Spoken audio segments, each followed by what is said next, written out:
Hello friends, welcome back to my channel. আজকে আমি আপনাদের করে দেখাচ্ছি চিকেন থাই স্যুপ। কিন্তু আমি এটা বানাবো বাংলাদেশের স্টাইলে, যেমনটা আমাদের বাংলাদেশের রেস্টুরেন্টে থাই স্যুপ বানানো হয়, ঠিক সেইভাবেই আমি চেষ্টা করব থাই স্যুপ বানাতে। আমার রেসিপিটা ফলো করে যদি বাসায় থাই স্যুপ বানানো হয়, তাহলে হুবহু রেস্টুরেন্টের স্বাদটাই পাবেন। আশা করছি আমার আজকের রেসিপিটা আপনাদের ভালো লাগবে।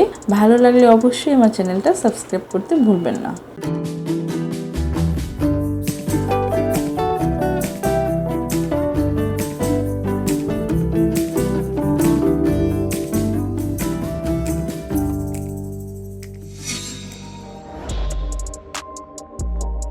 একটি পাত্রে আমি 2 কাপ নরমাল পানি এবং 5 কাপ নিব চিকেন স্টক।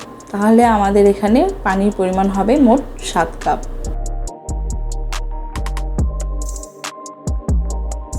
তারপর দিয়ে দিচ্ছি এখানে হাফ কাপ সিদ্ধ করা চিকেন এবং 5-6টা চিংড়ি। তারপর দিয়ে দিচ্ছি 1 চা চামচ পাপরিকা পাউডার এবং 2টি ডিমের হলুদ অংশ ফেটানো। তারপর পাত্রটি আমরা চুলায় বসিয়ে দেব এবং মিডিয়াম আঁচে রেখে দেব। মিডিয়াম আঁচে রেখে খুব ভালোভাবে নাড়তে হবে।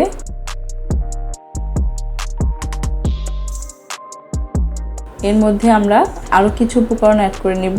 দিয়ে দিচ্ছি আমি 2 টেবিল চামচ সুইট চিলি সস এবং 2 টেবিল চামচ টমেটো কেচাপ। দিয়ে দিচ্ছি নরমাল আদা 4 পিস এবং হাফ চা চামচ গোলমরিচের গুঁড়ো এবং দিয়ে দিচ্ছি 2 চা চামচ চিনি এবং 1 চা চামচ লবণ। তারপর আমি এখানে দিয়ে দিচ্ছি থাই পাতা এবং লেমন গ্রাস দিয়ে এটাকে ভালোভাবে আবারও নাড়তে হবে।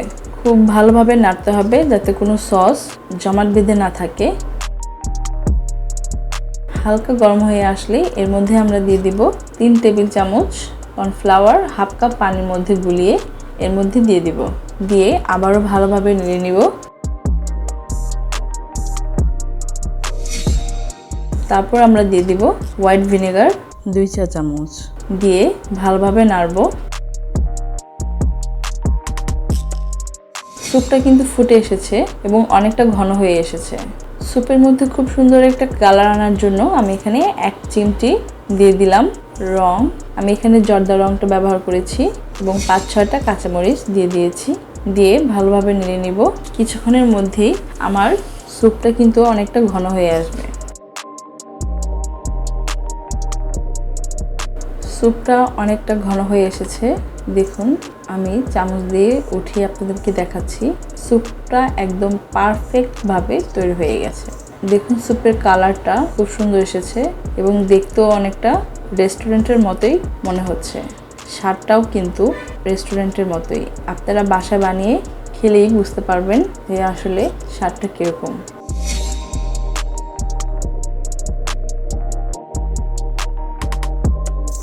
আশা করছি আজকের ভিডিওটি আপনাদের কাছে ভালো লেগেছে এবং আপনারা এটা বাসায় বানিয়ে ট্রাই করবেন।